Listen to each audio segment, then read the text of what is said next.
Damn, man! Did you come here for a drink or to test the weight limit of the stool? You look so heavy. Officer Henry Callahan's voice cut through Teresa's place as he lifted his glass, then slowly tipped it over Marcus Dillard's head. Every drop of the drink poured over Marcus's head with deliberate contempt. The bar watched in stunned silence as it streamed down his face and soaked his collar. Yet, despite the humiliation, Marcus Dillard didn't move. Both his hands stayed flat on the bar, jaw set tight. Callahan set the empty glass down and laughed with his companions. What he didn't know was that this single act of arrogance would cost him everything. Before continuing, comment where in the world you are watching from and make sure to subscribe because tomorrow's story is one you can't miss. The bourbon was smooth. That was Marcus Dillard's first thought as he settled onto the bar stool at Teresa's place on that Friday evening in late October. He turned the glass slowly in his big hand, watching the amber liquid catch the warm light above the bar, and he smiled to himself. A quiet smile, the kind a man allows himself when something finally goes right. It had been a long time since something finally went right. Teresa's place sat on the corner of Broad and 9th in Augusta, Georgia, and it had been there longer than most people could remember. The bar itself was dark polished mahogany, worn smooth by 30 years of elbows and conversation. Old photographs lined the walls, civil rights marches, neighborhood celebrations, faces that had since grown old or passed on. The place smelled like oak and fried catfish and something that wasn't quite perfume and wasn't quite memory, but was somewhere between the two. It was the kind of bar that made you feel like you belonged the moment you walked through the door. Marcus belonged here more than most. At 54, Marcus, Big Mark Dillard, was a hard man to miss. He stood 6 feet 4 inches and carried 280 pounds the way a mountain carries snow, naturally, without apology. His hands were the size of dinner plates. His shoulders were wide enough to block a doorframe. He had spent 11 years in the NFL as an offensive lineman, protecting quarterbacks for a living, and his body still remembered all of it. But his eyes were warm. That was what people noticed first. Once they got past the size, his eyes were the eyes of a man who genuinely liked people. He had earned that warmth the hard way. After football, after the knee surgery and the slow fade from the sports pages, Marcus had come home to Augusta. He had taken a beat-up building on Walton Way and turned it into the Dillard Community Center. 15 years of his own money, his own sweat, and more grant applications than he cared to count. The center ran after-school programs, job training workshops, and a summer basketball league that kept kids off the street from June through August. It was not glamorous work. Nobody gave him a trophy for it. But every Friday evening, Marcus Dillard sat at Teresa's bar and felt like a man who had done something worth doing with his life. Tonight, that feeling was better than usual. $200,000, Teresa Watkins said from behind the bar, shaking her head with a grin that creased her whole face. She was 61, small and sharp, with silver-streaked locks, and the kind of eyes that had seen everything twice. Boy, I remember when you were begging the city for 20. Don't remind me, Marcus said. You did it, though. She pointed at him. Don't forget that part. Walt Greer raised his glass from the next stool over. To Big Mark, he said, who apparently still has some moves left in him. Marcus laughed and shook his head. Walt was 68, white-haired, with a soft Carolina accent and a laugh that belonged on a front porch. He had been a schoolteacher for 35 years, and Marcus's best friend for 20 of them. They had met at a neighborhood zoning meeting, both there for the same reason, both too stubborn to leave when the meeting ran 4 hours long, and had been friends ever since. The grant comes through, and suddenly you're a comedian, Marcus told him. I was always a comedian. You just couldn't afford to laugh before. The bar hummed around them. A couple at a corner table shared a plate of wings. Two older men played dominoes near the window. A birthday party of young women laughed loudly in the back booth, someone holding up a phone to capture the moment. The television above the bar was showing a college football game with the sound low. It was, by every measure, a good night. Marcus was midway through a sentence about the new youth mentorship program he was planning when the front door opened. The noise that came in with the cold air was different from the noise already inside. Louder. Looser. The kind of noise that announces itself before it has a reason to. 3 men walked in. The 2 in back were younger, maybe early 30s, still in the kind of shape the police department required. But it was the man in front who owned the room the moment he entered it, or believed he did, which amounted to the same thing. Detective Henry Callahan. He was broad-shouldered and square-jawed, with the kind of face that had probably been handsome once, and now just looked hard. He was laughing at something one of the other men had said, and the laugh was too big for the room, too comfortable with itself. His eyes swept the bar the way a man sweeps a room when he expects to own it. Then those eyes found Marcus. And they stopped. Callahan did not move right away. He just stood there at the edge of the bar's warm light, that too big laugh dying on his face, and looked at Marcus the way a man looks at something he has decided he does not like. It was not a quick glance. It was the long, deliberate kind, the kind designed to be noticed. Marcus noticed it. He turned back to his drink. Callahan and his 2 companions settled at the far end of the bar.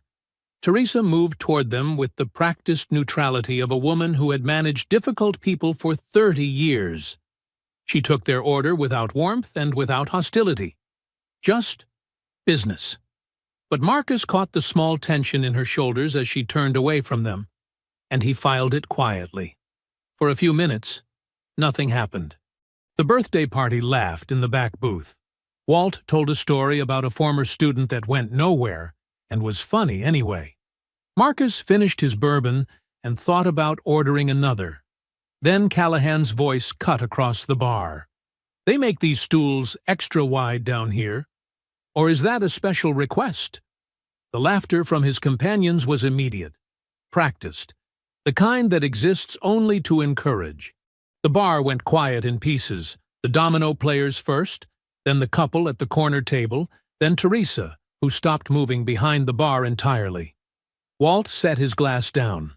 Marcus kept his eyes forward and said nothing. "I'm serious," Callahan said, louder now. "I'm trying to figure out the engineering in that situation." Marcus breathed slowly through his nose. He had heard this his whole life. He had learned that silence was not weakness. Sometimes silence was the strongest thing in the room. He stayed silent. Callahan pushed off the bar and walked closer. His companions followed at a lazy distance, drinks in hand, already smiling. "You're Dillard, right?" Callahan said. "Big Mark. You're the one who got up in front of the city council and told them to cut our overtime budget. Said the money should go to some little rec center instead." He tilted his head. "My guys worked doubles for 6 months, missed their kids' birthdays. And you decided you knew better." "I said what I believed," Marcus said quietly. He did not turn around. "Yeah." Callahan stepped closer. "That's what bothers me." Walt leaned forward. "Friend, I think you've had enough for one night." Callahan looked at him like something small that had made an unexpected noise. "Nobody asked you, old man." Then he picked up his glass and poured every last drop of whiskey directly over Marcus Dillard's head. The bar stopped breathing. Whiskey ran down Marcus's forehead, over his eyes, along his jaw. It soaked into his collar and darkened his shirt. A single drop hit the bar with a small, sharp sound that seemed enormous in the silence. Marcus did not move. He sat perfectly still, both hands flat on the bar, his jaw tight. He was choosing, consciously, deliberately, not to rise to it. He reached for a cocktail napkin and pressed it slowly to his face. "I'm going to ask you to step back," Marcus said. His voice was low and even. "Just step back." Callahan's smile curdled. Something in Marcus's composure, the refusal to explode, the quiet dignity of it, seemed to enrage him more than any outburst would have. "Ask me," Callahan said. "You don't ask me anything." And then he grabbed Marcus by the collar. Both hands, hard, yanking him half off the bar stool with the full force of a man who had never once been told no by anyone who mattered. Marcus caught the edge of the bar with one hand to keep from falling. Teresa shouted something. Walt was on his feet. One of Callahan's companions took a half-step forward. "Henry!" the younger officer said. Callahan shoved Marcus backward. The bar stool screeched against the floor. Marcus caught himself, both feet planted, and held up one open hand, a clear, visible signal. Stop. He was still trying to end it without contact, still trying to give this man a way out. Callahan did not want a way out. He shoved him again, harder, his forearm driving into Marcus's chest, backing him up against the bar. 10 seconds. That was how long Marcus Dillard held himself back. Then something shifted behind his eyes. Not rage, exactly. Something quieter and more certain than rage. The decision of a man who had been patient long enough. He planted his feet. And with one short, controlled, open-palmed shove, straight from the shoulder, every pound of him behind it, he sent Henry Callahan stumbling backward off his footing and crashing hard to the floor. Glass shattered. The bar erupted. Callahan hit the floor hard. For a moment, he just lay there, blinking up at the ceiling of Teresa's place, with the stunned expression of a man whose body had received information his ego had not yet processed. His glass had shattered somewhere behind him. A bar stool was on its side. One of his companions had spilled his drink, catching himself mid-step. Then the bar erupted. Not in chaos, in applause. It started at the domino table and spread fast. The couple in the corner. The birthday party in the back booth. A man at the far end of the bar who Marcus had never met in his life stood up and clapped like he was at a football game. Teresa pressed both hands flat on the bar and exhaled so hard her shoulders dropped 2 inches. Walt Greer was on his feet, with his glass raised. "That's enough of that," he said, to nobody and everybody at once. Callahan's 2 companions rushed forward. The younger one crouched to help him up. The other one, the bigger of the 2, thick through the neck, stepped toward Marcus, with something ugly moving across his face. "You just put your hands on a law enforcement officer," he said. "Your friend poured a drink on my head," Marcus said. "Then he grabbed me by the collar. Then he shoved me. Twice." He said it calmly, the way you state facts that don't require argument. "I defended myself." "You're going to want to think very carefully about what happens next," the thick-necked one said. Teresa moved.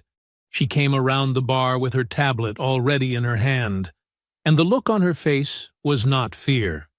It was the look of a woman who had been waiting 30 years for exactly this kind of moment and had the receipts to handle it. "Let me help you think," she said. She held the tablet up so Callahan's companions could see the screen clearly. On it was the live playback feed from the bar's security system. 2 cameras, high definition, time-stamped down to the second. The footage was already rewound to the beginning of the incident. She pressed play. The bar went quiet again. This time, it was a different kind of quiet. Everyone watched. The screen showed Callahan walking over. It showed his mouth moving. It showed him pick up the glass. It showed every single drop of whiskey falling over Marcus Dillard's head, while Marcus sat completely still, hands flat on the bar, not moving, not retaliating. It showed Marcus pressing the napkin to his face. It showed him hold up his open hand. It showed Callahan grab him by the collar and shove him. Twice. It showed everything. "I've had these cameras running for 2 years," Teresa said. She was speaking to Callahan's companions, but her voice was loud enough for the whole bar to hear. "2 cameras, high definition, every angle covered." She looked at the thick-necked officer directly. "Go ahead and call it in. I will be standing right there with my attorney and this recording." The thick-necked officer looked at the tablet, then at Teresa, then at Callahan, who had made it to his feet and was straightening his jacket with the careful movements of a man trying very hard to look like he had not just been knocked to the floor of a bar in front of 30 witnesses. Callahan's face was dark. His jaw was set. He looked at Marcus with something in his eyes that was colder and more deliberate than anger. Anger burns hot and quick. This was something that intended to last. But he said nothing. He picked up his jacket from the floor. He smoothed the front of his shirt. He looked once more at the tablet in Teresa's hand. And for just a moment, something moved across his face. Not embarrassment, not remorse, calculation. Then he turned and walked out of Teresa's place without a word. His companions followed. The door swung shut behind them, and the cold October air came in briefly, and then was gone. For a half-second, the bar held its breath. Then it exhaled all at once. Laughter, conversation, the resumption of the domino game, someone in the birthday party letting out a whoop that made 3 people jump. Teresa set down her tablet, reached for the good bourbon, and poured Marcus a fresh glass without being asked. "On the house," she said. Marcus accepted it. He was still damp. His collar was still dark with whiskey. But he was smiling, slowly, then fully, the deep rolling laugh of a man who had faced something ugly and watched it walk out the door on its own 2 feet. Walt sat back down and raised his glass. "Engineering problem solved," he said. Marcus laughed and shook his head. It felt finished, clean, like a storm that had threatened all evening and then simply passed. Marcus believed it was over. He had no way of knowing that Henry Callahan was already on his phone before he reached the parking lot. Marcus slept well that night. That was the thing that would stay with him later. How well he had slept. He had come home from Teresa's place just after 10, changed out of his whiskey-soaked shirt, eaten a bowl of leftover red beans and rice standing over the kitchen sink, and gone to bed feeling lighter than he had in months. The grant was real. The community center was safe. Even the ugliness at the bar had resolved itself cleanly, the way ugliness sometimes does when the truth is sitting right there on a tablet screen for everyone to see. He slept like a man with nothing chasing him. His phone started at 7:14 in the morning. The first buzz he ignored. The second he rolled toward. By the third he was sitting up in bed squinting at the screen, and when he saw Tyler's name he felt something shift in his chest. The particular alarm a parent carries for their child, regardless of the child's age. He answered on the 4th ring. "Dad." Tyler's voice was tight in a way Marcus recognized. His son was 24 years old and studying law at the University of Georgia, and he had inherited his father's composure along with his father's broad shoulders. When Tyler's voice got tight, it meant something was genuinely wrong. "You need to look at your phone. Right now." "I'm looking at my phone. I'm talking to you on my phone." "Pull up Facebook. Pull up Twitter. Pull up anything." A pause. "They beat us to it, Dad." Marcus put Tyler on speaker and opened Facebook. The Augusta Police Union's statement was already everywhere. Posted at 6 a.m., which meant someone had been working on it since last night. The language was careful and deliberate, and made Marcus's stomach turn. It described an unprovoked attack on a decorated law enforcement officer by a large, aggressive individual at a local establishment. It mentioned that the officer had been off duty, attending a private celebration. It used the word aggressive 3 times in 4 sentences. It did not mention a drink. It did not mention a collar. It did not mention 2 shoves. Then Marcus saw the image. Someone had taken a still frame from Teresa's security footage. He could tell by the angle, the timestamp stripped from the corner, and cropped it down to a single moment. Just one. Marcus's open palm connecting with Callahan's chest. Nothing before it. Nothing after. Just a large black man, with his hand on a white police officer, isolated from every single second of context that explained why. The image was already attached to the union statement. It was already spreading. "Dad," Tyler again. "It's not just local." Marcus looked. 3 national conservative media websites had picked it up within the hour. The headlines were variations of the same thing. Ex-NFL player attacks decorated cop at Augusta bar. One of them had already generated 400 comments.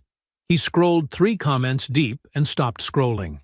He set the phone face down on the nightstand and sat on the edge of his bed in the gray morning light. His hands were resting on his knees. He looked at them, those big, familiar hands, and thought about how a single image could take something true and turn it into something that looked true in the opposite direction. That was the craft of it. That was what made it so effective. They had not lied, exactly. The image was real. The moment had happened. They had just removed everything that gave it meaning. His phone began buzzing against the nightstand. Not calls, messages, notifications, the particular swarm that builds when something has found its audience. "You need to call your attorney," Tyler said. He had stayed on the line. "Today, Dad. This morning. Not Monday morning." "I know. And I'm coming up." "You don't need to. I'm already in the car." Marcus picked the phone back up. He looked at the image one more time. Callahan's people had moved fast, and they had moved smart. And somewhere under the anger that was building in his chest, Marcus recognized, with the cool assessment of a man who had spent a decade reading defensive formations, that this had been the plan all along. The complaint at the bar had not been about humiliation. It had been about setup. The drink, the shove, the cropped image, the 6 a.m. statement. Henry Callahan had walked out of Teresa's place last night calculating every step of this. Marcus stood up. He dressed slowly and deliberately, the way he always had before a game. Not rushing, not panicking, thinking about what came next. Then he sat down at his kitchen table and dialed his attorney. Tyler was already on his way. The attorney's name was Bernard Cole. He was 60 years old, thin, with reading glasses he was always either putting on or taking off, and the kind of measured calm that came not from being unworried, but from having learned long ago that panic was expensive. He had been practicing law in Augusta for 32 years. Marcus had known him for 15 of them. Bernard Cole did not waste words, and he did not soften things he believed you needed to hear clearly. He did not soften this. "Henry Callahan filed a formal criminal complaint this morning," Bernard said. He set a single printed document on the desk between them. "Assault on a law enforcement officer. It's a felony charge in Georgia, Marcus. That applies whether the officer is on duty or off duty at the time of the incident." Marcus looked at the paper. He did not pick it up. Tyler, sitting beside his father, leaned forward with his elbows on his knees. "He grabbed my father first. He shoved him twice. There's security footage that shows the entire—" "I know what the footage shows," Bernard said. He took his glasses off. "The problem is who is going to be standing between that footage and a courtroom." He folded his hands on the desk. "The officer assigned to lead the investigation into your father's case is a man named Detective Phil Burrows. Phil Burrows and Henry Callahan came up through the department together. They've been friends for 20 years. He paused to let that settle. "And the assistant district attorney, who will decide whether to formally pursue these charges, is a man named Gavin Fallon." Marcus looked up. "I don't know that name." "You wouldn't."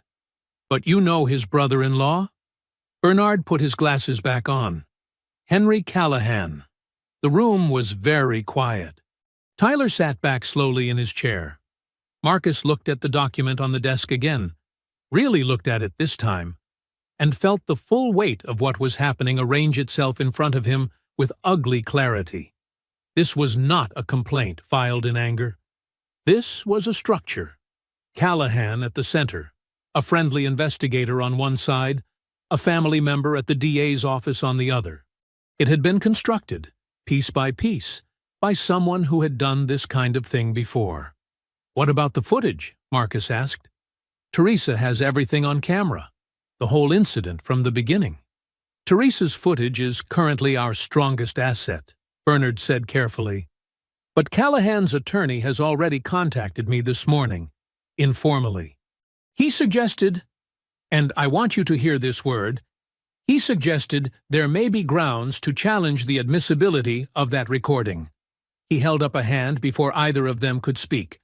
"I am not saying they will succeed. I am saying they intend to try. And with the judge likely to be assigned to any related hearings, I cannot promise you the outcome." Marcus said nothing. Outside Bernard's window, Augusta was going about its Saturday morning the way it always did. Traffic moving, people walking. The ordinary, indifferent business of a city that did not know and did not care what was happening in this particular office on this particular morning. "There's something else," Bernard said. He looked at Marcus directly, the way he always did when the news required it. "Your community center's grant documentation contains a standard morality clause. A felony charge, not a conviction, Marcus, a charge, triggers an automatic funding review. Depending on how the board interprets their obligation, they may be required to suspend the grant until the matter is resolved." The words landed like something physical. $200,000. 15 years of work. The youth mentorship program he had just started planning. The summer basketball league. The job training workshops that had put 43 people back to work in the last 2 years alone. All of it sitting on the edge of a complaint, filed by a man who had poured whiskey over his head and then planned the whole next morning before he hit the floor. Marcus stood up from the meeting 2 hours later and shook Bernard's hand and walked to his car and sat in it for a long moment without starting the engine. That afternoon, the community center board held an emergency meeting. Marcus sat at the head of a table and watched 3 of his 7 board members exchange looks that told him everything about which way the wind was blowing. They were not bad people. They were scared people, which was sometimes more dangerous. No decision was made that afternoon, but the question had been asked out loud. And questions like that, once spoken in a room, have a way of not leaving. Marcus drove home alone as the sun went down over Augusta, and the silence in the car was the heaviest thing he had carried in years. The weekend had not been kind. By Sunday evening, Marcus had changed his personal cell number twice. The first number he gave only to Tyler, Bernard Cole, and Teresa. The second he gave to nobody at all, because by then it didn't matter. The community center's main phone line had received 11 voicemails since Saturday morning, and 3 of them were ugly enough that Tyler had quietly saved the recordings without telling his father how bad they were. Marcus knew anyway. Monday morning came gray and cold, the kind of October morning that felt like a warning. Marcus and Tyler sat across from Bernard Cole in the same chairs they had occupied 2 days before. But the room felt different now, smaller. The documents on Bernard's desk had multiplied. Bernard did not waste time. "I want you to understand the full picture," he said. He laid 3 separate sheets across the desk like he was dealing cards. "Because what we are dealing with is not one man with a grudge. It is a network, and you need to see how it connects." He walked them through it methodically. Detective Phil Burrows, assigned to lead the investigation, had been Callahan's partner for 6 years before moving to a different unit. They still golfed together on alternate Sundays. ADA Gavin Fallon, Callahan's brother-in-law, would have direct influence over whether formal charges were pursued and how aggressively, and the judge most likely to be assigned to any suppression hearings or preliminary motions was a man named Samuel Hogan, who had been photographed twice at departmental charity events standing next to Callahan with the comfortable proximity of old friends. Tyler stared at the sheets. So the man investigating it, the man deciding whether to prosecute it, and the man who would rule on the evidence, they all have a relationship with Callahan. That is an accurate summary, Bernard said. That's not a justice system, Tyler said. That's a circle. Bernard looked at him over his glasses. Welcome to Augusta, son. Marcus had been quiet through all of it. He was looking at the papers on the desk, but his eyes had the distant focus of a man running calculations in his head. He had spent 11 years in professional football studying systems, how they were built, where they were strong, where the gaps were. What Bernard was describing was a system, tight, layered, and designed specifically to protect one of its own. How many times has he done this? Marcus asked. Bernard paused. Done what, specifically? Filed complaints. After he started something. Used the system to flip the story.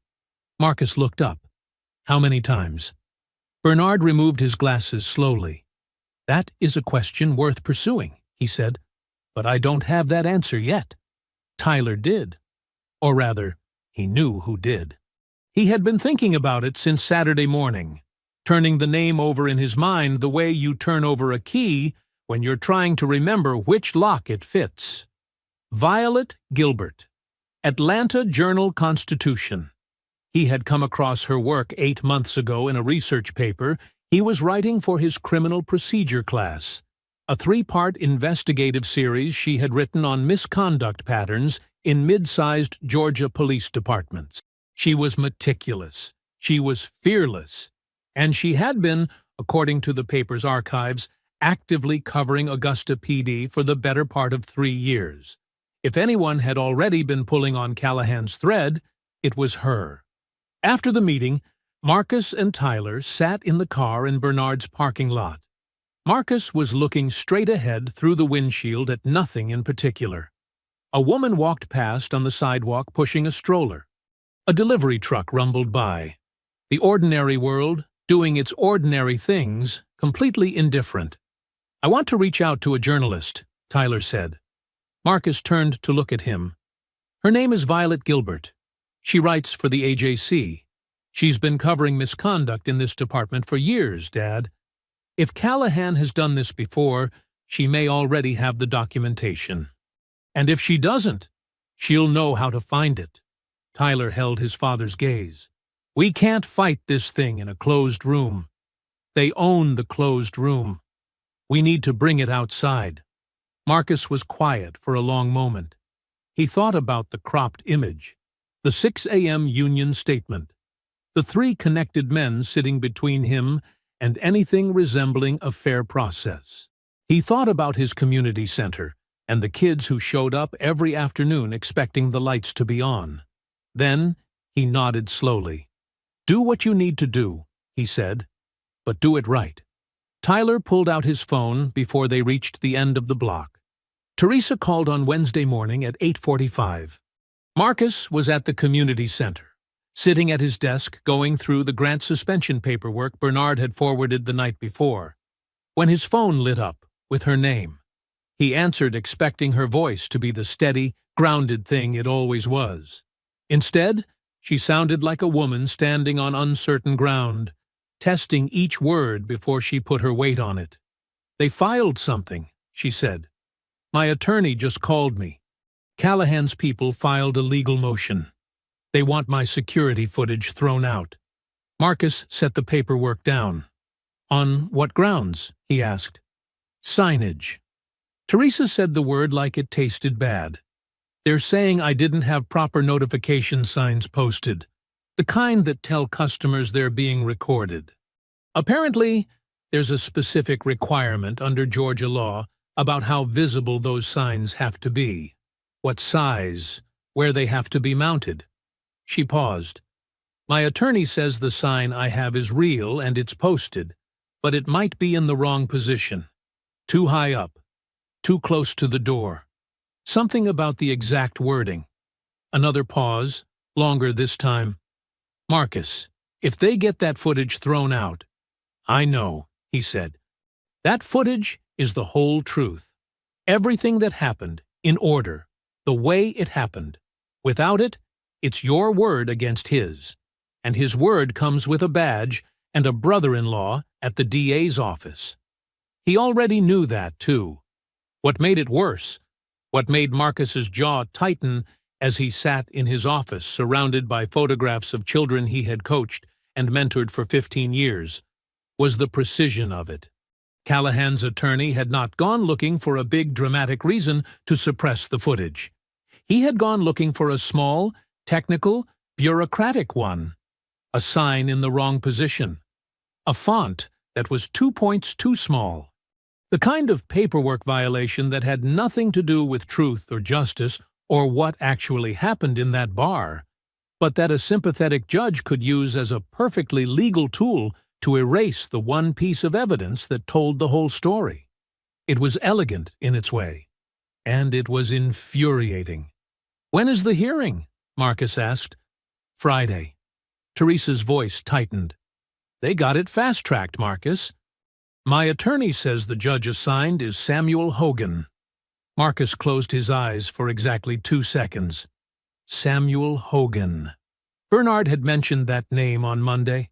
Charity events, old friends, the comfortable proximity of men who took care of each other. I'm going to fight it, Teresa said. My attorney is already pulling photographs of the sign from every angle. We're going to argue the placement was compliant. But Marcus, she stopped. I've been running this bar for 30 years. I have never once had a legal challenge filed against me this fast, by this many people, with this much organization behind it. This is not a coincidence. No, Marcus said, it isn't. After he hung up, he sat very still for a moment. Then he called Tyler. Tyler listened without interrupting, which was how Marcus knew his son understood the severity.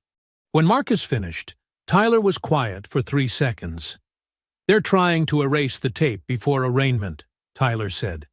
If they get it excluded before charges are formally filed, it poisons the well.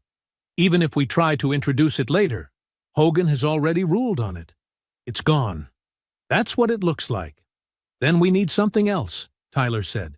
We can't put everything on Teresa's footage anymore. We need to move faster. His voice shifted. That particular register Marcus recognized as his son, thinking out loud, sorting through options with the quick, deliberate mind that had earned him a place in one of the state's best law programs. I'm reaching out to Violet Gilbert today. Not tomorrow. Today. If Callahan has a pattern of this, she may already have documentation we can use publicly, even if we can't use it in court yet. The hearing is Friday, Marcus said. I know, but a courtroom isn't the only room that matters here, Dad. If this goes public the right way before Friday, it changes the pressure on everyone involved. Even Hogan. Marcus looked up at the wall of his office. A photograph of last summer's basketball league. 32 kids in matching jerseys, squinting into the sun. He had hung that photo himself with a level and a pencil mark, the way his own father had taught him to hang things. Straight, careful, built to last. Make the call, Marcus said. Tyler was already dialing. Thursday morning arrived cold and still. Marcus was at home, at the kitchen table, working through a second cup of coffee, and the notes Bernard had sent over about Friday's suppression hearing when his phone rang at 8:20. He saw Walt's name and picked up immediately. Walt! There was a pause before Walt spoke, a pause that was half a second too long. When Walt Greer's voice came through, it had a careful, controlled quality that did not belong to it, like a man reading from a script he had rehearsed twice, and still wasn't sure he had memorized. "Mark," he said, "I need to tell you something. About last night." Marcus set his coffee down. Walt told it slowly. 2 detectives had come to his house Wednesday evening, just after 7. He had not been expecting anyone. They knocked with the easy authority of people who were accustomed to doors opening for them, and when Walt let them in, they settled into his living room chairs like they had been there before. They introduced themselves as detectives from the Augusta PD. They said they were conducting a routine witness canvass related to the incident at Teresa's place. Standard procedure. Nothing to be concerned about. For the first 20 minutes, it was exactly what they said it was. They asked Walt what he had seen. He told them. They took notes. They were polite. Then one of them mentioned the house. Casually. The way you mention the weather. He noted it was a nice place, well maintained. Said he remembered a property tax dispute that the city had opened against the estate a few years back. Walt's wife, Mara, had passed 3 years ago. The estate matter had been complicated, and at one point there had been a minor outstanding dispute with the city over an assessed value discrepancy. It had been resolved, or Walt had believed it was resolved. He had a letter somewhere confirming it. The detective said he wasn't sure it had been fully closed out. Said sometimes these things stayed open in the system longer than people realized. Said it might be worth checking into. Then they thanked Walt for his time, shook his hand, and left. They were in his house for an hour and 10 minutes. They never raised their voices, Walt said. They never made a single direct threat. They were perfectly polite the entire time. He stopped. But Mark, I know what that was.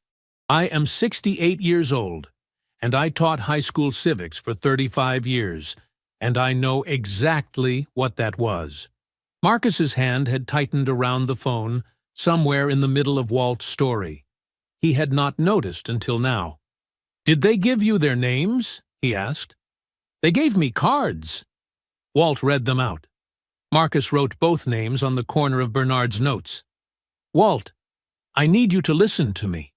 What they did, going to a witness's home and referencing unresolved financial liability with the city, that is not a routine canvass. That is pressure. And pressure applied to a witness in an active case is a federal matter. Marcus kept his voice level. "You didn't do anything wrong. You let them in. You told the truth, and you are going to be fine. But I need you to tell Tyler everything you just told me. Every detail. In order. Okay?" Walt was quiet for a moment. "I still want to testify, Mark. I want you to know that. I'm not saying I'm walking away." Another pause. "I'm just scared. I didn't expect to be scared, and I am." "That's an honest thing to say," Marcus told him. "And it matters that you said it." After he hung up, Marcus called Tyler before he had set the phone down. Tyler listened to the full account without a word. When Marcus finished, the silence on the line lasted exactly 4 seconds. Marcus counted them. And then Tyler said, with the flat precision of someone filing information into a specific mental folder, "That's witness intimidation. Federal statute. I need Walt to write down everything while it's still fresh. Times, names, the exact language they used about the estate. All of it." He called Walt immediately after. Walt talked for 40 minutes. Tyler typed while he listened. That afternoon, Tyler assembled everything into a single document.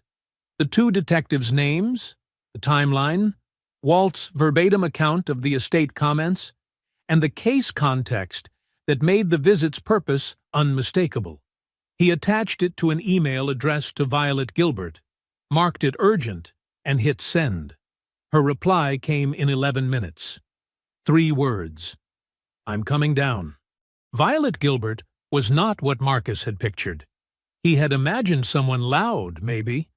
Someone who carried their ambition visibly the way some journalists did, like a press badge worn on the outside of their personality. Instead, The woman who walked into the coffee shop on Broad Street Friday morning was compact and quiet, with quick, observant eyes and the unhurried manner of someone who had learned that the most important information rarely announces itself. She shook Marcus's hand first, then Tyler's. She set a worn leather notebook on the table beside her coffee and did not open it immediately. "Tell me about Henry Callahan," she said. So they did. 2 blocks away, in the Augusta courthouse, Teresa Watkins sat beside her attorney, while Samuel Hogan presided over the suppression hearing with the practiced efficiency of a man who had already decided his conclusion and was moving through the procedural requirements to get there. Teresa had described the hearing to Marcus in a text. Hogan barely looked at our photographs, kept checking his watch. The ruling would come later. For now, the footage existed in legal suspension, neither safe nor gone. While the world outside the courthouse moved at its own speed, Tyler laid everything out for Violet in sequence. He had brought the full document package he had assembled over the past week, printed, organized, tabbed. The 3 prior complaints against Callahan, sourced from public records requests Tyler had filed the previous year during a law school research project that had, by pure chance, crossed Callahan's name. Each complaint described a pattern: an altercation initiated by Callahan, a counter-complaint filed against the other party, and a quiet internal resolution that left Callahan's record clean and the other party with nothing. 2 of the 3 complainants were black men. One was a Latino teenager who had been 17 at the time. Violet read without interrupting. She turned pages slowly, and her pen moved in small, precise marks in the margin of her notebook. Then Tyler placed Walt's written account on top of the stack. The Wednesday evening visit, the 2 detectives, the estate, the careful, threatening politeness of men who understood that a threat does not require a raised voice to land. Violet looked up from that one. "He wrote this himself?" she asked. "The same night," Tyler said. "While it was fresh." She looked at it again. Then she closed her notebook, folded her hands on top of it, and looked at Marcus directly. "I have enough for a preliminary piece," she said. "I want to be clear about what that means. It will document the prior complaints, the connections between Callahan and the investigating officer and the ADA and the witness contact. I will not print anything I cannot source." She paused. "But what I can source is significant, and I want to run it today." "Today," Tyler said. "The suppression hearing is happening right now. Your arraignment is scheduled for next Thursday. If this story runs before that ruling comes down, it changes the environment. It changes what it costs people to keep moving in the direction they've been moving." She looked at Marcus. "I've been watching this department for 3 years. Callahan's name has come up before. I just never had a case public enough to build around." She was quiet for a moment. "I'm sorry it had to be yours." Marcus nodded once. "Run it," he said. The piece went live on the Atlanta Journal-Constitution's website at 4:17 that afternoon. By 5 o'clock, it had been shared 1,400 times. By 6, it had been picked up by 2 national news networks. By 7, a crowd of roughly 60 people had gathered outside Augusta PD headquarters with handmade signs, and by 8 that number had more than doubled. The DA's office released a statement at 8:45. They were reviewing all elements of the Marcus Dillard case in light of newly surfaced information. At 9:15, Marcus's phone rang. It was a member of the Grant Board. Not a cold official voice this time, but the personal cell of a board member he had known for a decade. The man said they were standing by, that they were not pulling funding while the facts remained publicly contested, that they believed in Marcus and in the work the center did. Marcus thanked him and hung up. He was sitting at his kitchen table. Tyler was across from him, laptop open, watching the story spread across the internet in real time. The house was quiet except for the sound of the television in the other room, where the Augusta PD headquarters was visible on the local news, the crowd outside it growing. Marcus exhaled slowly, a long, full breath, the kind he had not allowed himself in a week. He looked at his son. "Maybe," he said carefully. "It turns out okay." Tyler looked up from the screen and almost smiled. Almost. The weekend had felt like a held breath. After the article, after the protests outside the precinct, after the DA's statement and the board members' call and Tyler's quiet, almost smile across the kitchen table, Marcus had spent Saturday and Sunday in a state of cautious stillness. Not hope, exactly. Something more careful than hope. The feeling of a man watching a dangerous thing from a safe distance, not yet certain it couldn't reach him. Monday morning answered that question. Bernard Cole called at 8 o'clock. Marcus was already up, already dressed, already at the kitchen table with his coffee. He answered on the first ring. "Judge Hogan ruled Friday afternoon," Bernard said.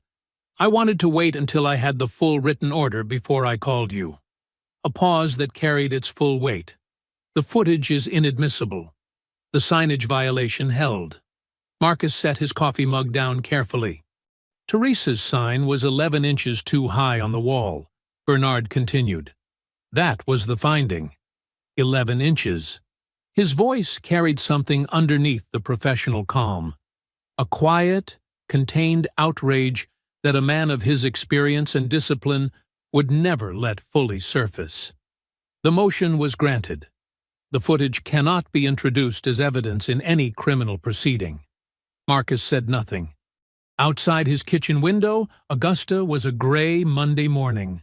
Clouds low, air cold, a garbage truck moving slowly down his street with the patient indifference of machinery. "There's more," Bernard said. There always was. The DA's office had made its decision. With Callahan's brother-in-law, Gavin Fallon, still in place, still operating without recusal, the office was moving forward with the felony assault charge. Marcus was to present himself for formal processing that afternoon. Arraignment was scheduled for Thursday morning. Marcus processed himself at 2 o'clock. It took 45 minutes. He sat in a plastic chair and answered questions in a flat, level voice, and did not allow his face to show what was happening behind it. They took his photograph, standing, facing forward, the small height marker on the wall behind him. The flash was brief and impersonal. By 5 o'clock, that photograph was on every local television news broadcast in Augusta. Ex-NFL player arraigned on felony assault charge following altercation with law enforcement officer. Tyler watched it from the community center, where he had been working with Marcus all afternoon. He turned the television off before Marcus could see it. Marcus had already seen it on his phone. At 6:15, the grant board called. It was not the same voice as Friday night. The warm, personal call from a decade-long colleague. This was the board's official chairwoman, and her voice had the formal, reluctant quality of someone reading from language that had been reviewed by an attorney before it was spoken aloud. The morality clause had been triggered by the formal charge. Effective immediately, the $200,000 grant was suspended pending resolution of the criminal case. The community center was required to cease 2 of its 3 active youth programs within 30 days. Marcus thanked her. He used those exact words, "Thank you," and hung up. He sat at his desk in his office and did not move for a while. At 7:30, Walt called. Marcus could hear it in the first syllable, the guilt and the grief and the exhaustion of a man who had been carrying a weight he could no longer hold. "I can't do it, Mark." Walt's voice was barely above a whisper. "I want to. God knows I want to.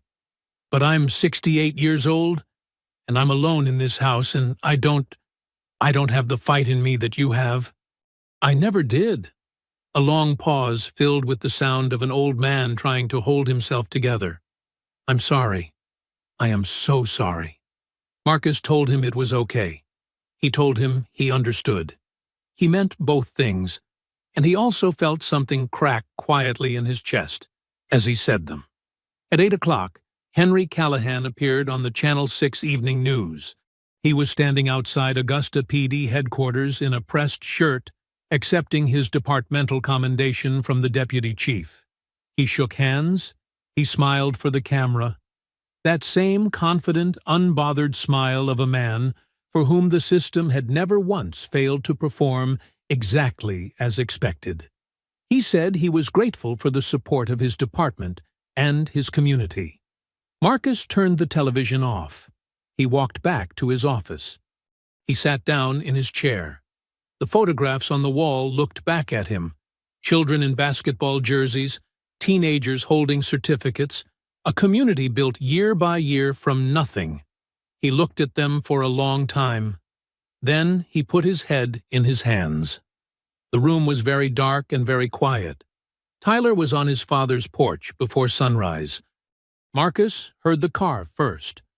The familiar engine, the specific sound of his son's door closing with the firm, purposeful click of someone who had somewhere to be. He was already awake. He had not slept much. He had lain in the dark for most of the night, staring at the ceiling with the particular wakefulness of a man whose mind refuses to stop working even when his body has nothing left.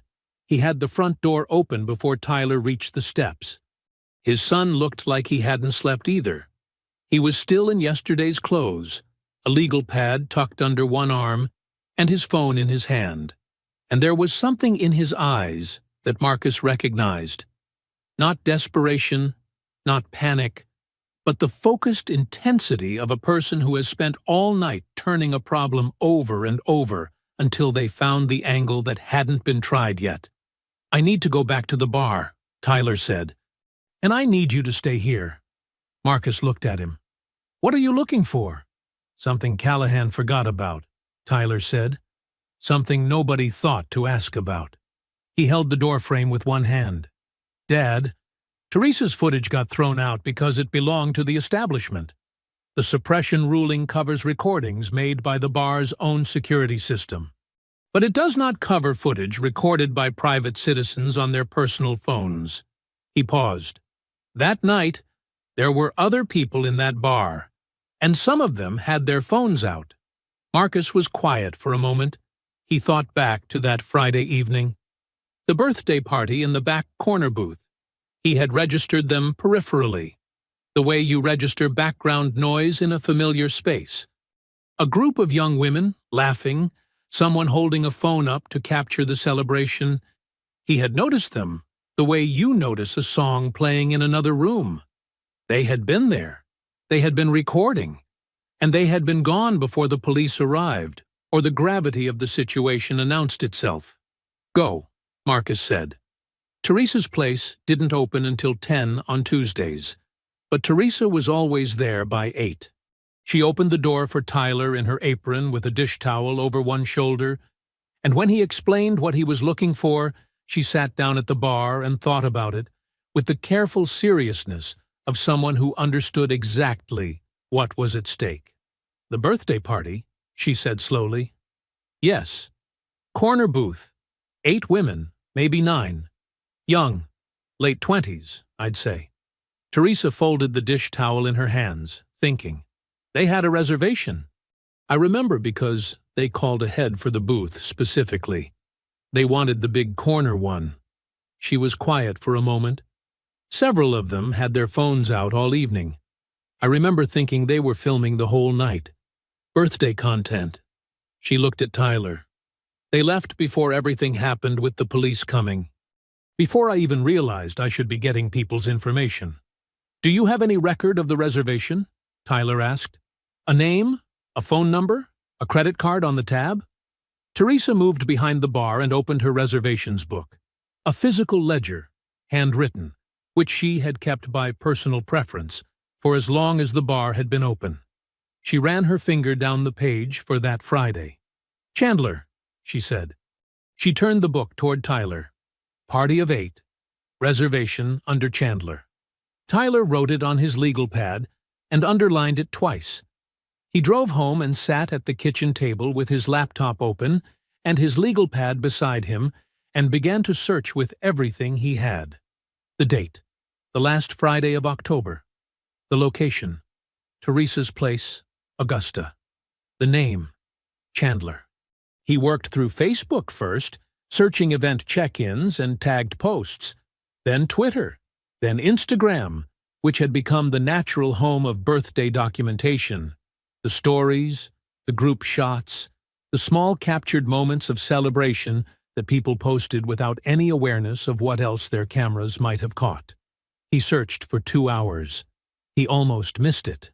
It was a post from 3 days before the incident. A countdown. Birthday week starts now. Tagged in Augusta, Georgia. The account belonged to a woman named Jasmine Chandler. 29 years old, her bio said. Augusta, G.A. Tyler scrolled her profile with the focused care of a man diffusing something. And there, the last post before the night of the incident. A photograph. 6 women crowded into a corner booth, laughing, glasses raised. The location tag clear and specific. Teresa's place. Tyler sat back in his chair and looked at the screen for a long moment. Then he picked up his phone. The message Tyler sent was careful. He had written it 3 times before he sent it, sitting at his kitchen table with the early morning light coming through the window, choosing each word the way you choose footing on uncertain ground. He introduced himself by name. He explained who his father was. He described, plainly and without drama, what had happened at Teresa's place that Friday evening and what had happened in the days since. He told Jasmine Chandler that he believed she might have been there that night, and that if she had recorded anything at all, it might be the only thing standing between his father and a felony conviction for defending himself. He read it one final time. Then he sent it and set the phone face down on the table and made himself eat breakfast. The phone buzzed 22 minutes later. I remember that night. I had no idea any of that happened. Call me. Tyler called. Jasmine Chandler's voice was clear and direct, with the particular alertness of someone who had just read something that rearranged their understanding of an evening they thought they already knew. She told him she and 7 friends had been celebrating her friend Carla's birthday. They had reserved the corner booth specifically because it fit the whole group. She remembered the bar being warm and loud and good. She remembered the commotion near the front, a crash, raised voices, applause, and assuming it was just bar energy, the kind of random noise that happens on Friday nights. She and her group had gathered their things shortly after and moved on to another spot. She had not connected it to anything significant. She had not known there was anything to connect. That night, Tyler said carefully, "Were you recording? On your phone?" A pause. "I record everything," she said. "Carla's birthday. I was getting it all. The toasts, the group moments. I had my phone out pretty much the whole time we were there." Another pause, shorter. "The story expired off my Instagram the next morning. I didn't post most of it publicly, but I save everything to my camera roll before it disappears." Tyler's grip on the phone tightened. "Jasmine," he said, "I need to ask you to look at something. Before we say anything else, I need you to go to your camera roll and look at the videos you saved from that night." The silence that followed was 40 seconds long. Tyler counted them. "Oh," Jasmine said quietly. Just that one word, but the weight of it told him everything. They met that afternoon at a coffee shop on Washington Road. Tyler, Marcus, Bernard Cole, and Violet Gilbert, who Tyler had called from the car on the way over.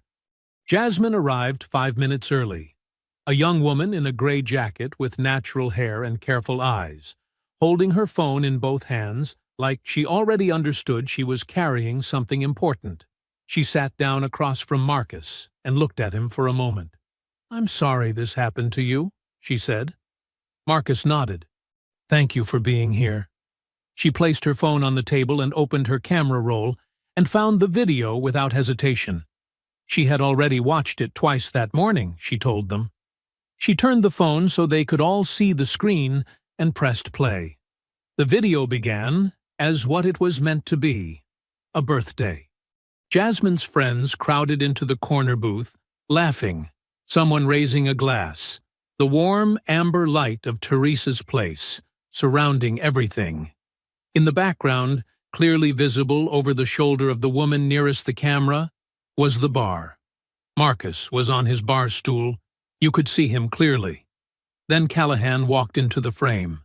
Everything followed in sequence. The approach. The words, not audible but visible in posture and proximity, and the shifting of the bar's attention. The glass rising. The pour. 10 full, uninterrupted seconds of Marcus sitting completely still, hands flat on the bar, not moving. The napkin. The open hand held up in plain view. Then the grab. The shove. The second shove. Then Marcus rising, and what came after. The timestamp in the corner of the screen was intact, unbroken, and precise. Bernard Cole leaned forward. He watched the final seconds twice. Then he sat back in his chair and removed his glasses and pressed 2 fingers to the bridge of his nose. This footage was recorded on a private citizen's personal device, he said. It was never part of Teresa's establishment system. Hogan's suppression order does not touch it. He looked up. This is completely and fully admissible. Jasmine Chandler looked at Marcus across the table. Tell me what you need me to do, she said. For the first time in days, Marcus Dillard looked like himself again. Tyler drove to Walt's house alone. It was Wednesday evening, the sky going dark early the way it did in late October, the streetlights on Whitfield Avenue clicking on one by one as he turned onto Walt's block. He had not called ahead. He had thought about it and decided against it, because a phone call gave a man the option of saying no before he had seen what Tyler needed him to see. Walt answered the door in his cardigan and reading glasses, a paperback in one hand, and the expression on his face when he saw Tyler was complicated. Relief and guilt in equal measure. The look of a man who had been alone with something heavy and was not sure whether a visitor made it better or worse. "Come in," Walt said quietly. The house was warm and neat and full of the particular stillness of someone who lived alone and had made their peace with it. Photographs of Mara on the mantel, a stack of library books on the coffee table, the television off. Tyler sat on the couch, and Walt took the armchair across from him, setting his paperback face down on the side table, and for a moment neither of them spoke. Tyler did not argue. He did not plead. He did not say a single word about courage or friendship or what was right. He opened his laptop and pressed play. Walt watched the video in complete silence. His hands were folded in his lap. His reading glasses caught the screen's light. He watched Callahan pour the drink. He watched Marcus sit still for 10 full seconds with his hands flat on the bar. He watched the grab, the shove, the second shove. He watched Marcus rise and respond. When it ended, Walt asked him to play it again. Tyler played it again. Walt watched it the second time with the focused, deliberate attention of a former teacher, reviewing something he intended to be certain about. When it finished, he sat back in his armchair and looked at the middle distance for a long moment. The house ticked quietly around them. Somewhere outside, a car passed. Then Walt Greer looked at Tyler and said, "I was there. I sat on that bar stool, and I watched every second of what that video just showed me." His voice was steady now, in a way it had not been on the phone. "I am not going to let them rewrite what I saw with my own eyes." Tyler exhaled slowly. "I need you to do one more thing," he said carefully. "The detectives who came to your house last week, the estate comments, the timing, the way it was framed, I need you to include all of that in a formal written statement. Because what they did to you that evening was not a witness canvas." He held Walt's gaze. That was witness intimidation, under federal statute, and if we document it properly, it becomes a weapon, not just for your testimony, but for everything. Walt nodded once. He reached for the notepad on his side table, the same one he had used for 35 years of lesson planning, and clicked his pen open. "Tell me what you need," he said. Walt wrote for an hour. Tyler sat across from him and asked clarifying questions and wrote his own notes alongside Walt's account. Every detail, the time the detectives arrived, their names from the cards they had left, the specific language used about Mara's estate, the length of the visit, the careful politeness that made the threat more effective by never stating it directly. When Walt finished, he signed the bottom of the statement in the same deliberate cursive he had used to grade papers for 3 decades. Tyler drove home and called Lieutenant Rachel Connor. He had spoken to her twice before. Brief, careful conversations conducted at her instigation, always on her personal cell. She was Internal Affairs, 2 years into a file on Callahan that the department's administrative structure had blocked at every turn. She had been waiting for a case that was too public to bury. Tonight, Tyler gave her everything. Jasmine's footage, Walt's formal statement, the documented timeline of the suppression motion, and the names of the 2 detectives who had sat in Walt's living room and mentioned a dead woman's estate. Connor listened without interrupting. When Tyler finished, she said, "I'm filing tonight. Augusta PD and the FBI Civil Rights Division simultaneously. The federal filing takes the case out of local hands immediately." She filed at 11:47 that night. By morning, Gavin Fallon, Callahan's brother-in-law, the ADA who had been steering the prosecution, had recused himself from Marcus's case without a public statement, his name quietly removed from the court filing before most of Augusta had finished their first cup of coffee. In Washington, Congressman Reginald Booth watched the developments scroll across his phone's newsfeed and reached for his desk phone. His press secretary answered on the second ring. Marcus dressed carefully that Thursday morning. He stood at his closet in the gray pre-dawn quiet and chose a navy suit he had bought for his son's law school orientation. The one Tyler had told him made him look like someone who had already won. He knotted his tie twice until it sat exactly right. He polished his shoes at the kitchen table with the methodical patience of a man who understood that how you carried yourself into a room was its own kind of statement. Tyler arrived at 7. He looked at his father in the doorway and said nothing for a moment. Then he said, "Let's go." They drove to the courthouse mostly in silence. The radio stayed off. Augusta moved past the windows in the early morning light. Gas stations opening, school buses pulling out, the ordinary machinery of a Thursday running its course without any awareness of what it contained. Then Tyler turned onto Green Street, and Marcus saw them. 300 people. They lined both sides of the courthouse steps and spilled onto the sidewalk and into the street. Some held signs. Some held nothing but themselves, standing shoulder to shoulder in the cold morning air. Neighbors, parents, former players Marcus had coached in youth leagues 15 years ago, teachers from the schools his center partnered with, strangers who had read Violet Gilbert's article and driven in from Atlanta and Columbia and Savannah because something in them required being present for this. Walt Greer was near the front steps, his coat collar turned up, his chin raised. Marcus looked at the crowd through the windshield for a long moment. "Dad." Tyler's voice was quiet. "I see it," Marcus said. He got out of the car. The crowd saw him before he had taken 3 steps. A sound moved through them. Not a cheer. Not yet. Something more like a collective exhale. The sound of 300 people releasing something they had been holding. Someone started clapping. It spread fast. Marcus walked through it with his head up, acknowledging faces as he passed, touching a shoulder here, accepting a handshake there, moving toward the courthouse doors with the measured dignity of a man who had dressed for exactly this moment. Inside, the courtroom was already full.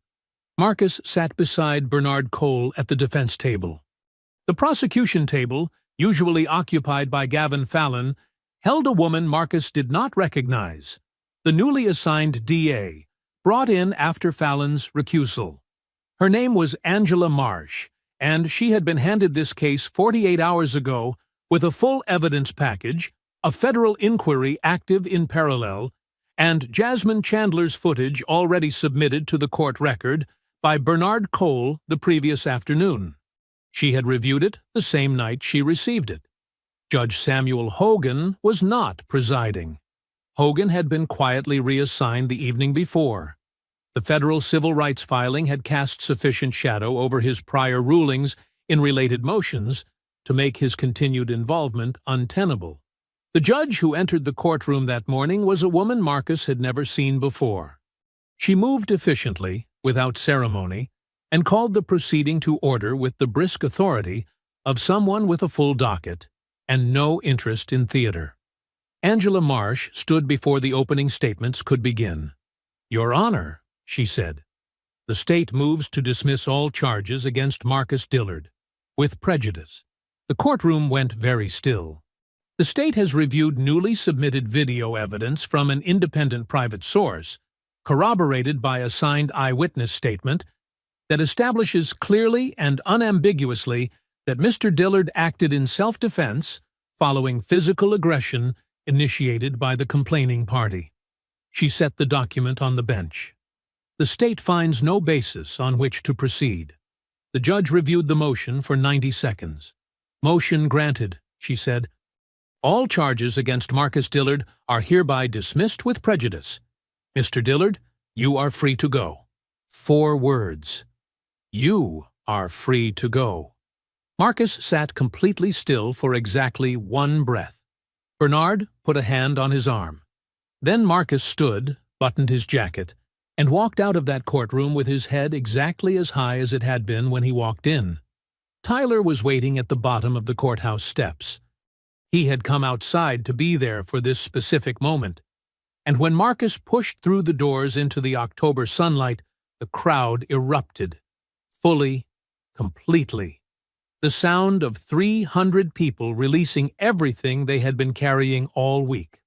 Marcus walked down the steps, and his son met him at the bottom, and they held each other the way fathers and sons hold each other when something almost took one of them and didn't. The cameras caught all of it. Then, at the edge of the crowd, Lieutenant Rachel Connor appeared. Beside her stood 2 federal officers in dark jackets. Between them, having arrived at the courthouse expecting to watch Marcus arraigned, stood Henry Callahan.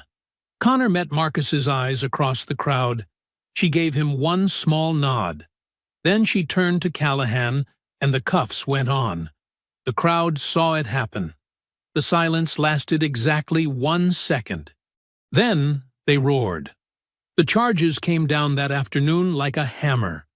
Racially motivated assault with a federal hate crime enhancement, misconduct in the office, conspiracy to obstruct justice. 3 counts, each one a brick in a wall that Henry Callahan had spent 20 years building around himself, now stacked against him instead. His attorney released a statement by noon that said very little and convinced nobody. The police union, which had published its passionate defense of Callahan 9 days ago with the confidence of an organization that had never once been held accountable for being wrong, posted a 4-line retraction on its website at 2 in the afternoon and hoped nobody would notice the difference in the font. Everybody noticed. At 3 o'clock, Augusta's police chief stood in front of cameras in the department's main briefing room. He was a careful man by nature, someone who chose his public words the way a surgeon chose instruments, and today he chose them with the particular precision of a person who understood that the FBI was watching. He announced that Detective Henry Callahan's departmental commendation, presented on camera just 3 days prior, was formally and permanently revoked. He announced that 2 officers who had accompanied Callahan to Teresa's place that Friday evening were suspended with pay pending their own conduct investigations. He said the department was committed to accountability. He did not say Callahan's name more than once. At 4:15, the grant board convened an emergency conference call. Several of its members had watched the dismissal hearing live on their phones from their offices. The chairwoman, who had delivered the suspension notice in her careful attorney-reviewed language just days before, now spoke in her own voice without a script. The $200,000 was reinstated, effective immediately. The suspended youth programs would resume. The community center's funding was restored in full. Tyler, sitting at his father's kitchen table with his laptop open, was still reading the board's confirmation email when his phone rang. An Atlanta area code he didn't recognize. He answered. It was the director of a philanthropic foundation that had been following Violet Gilbert's coverage since the first article ran.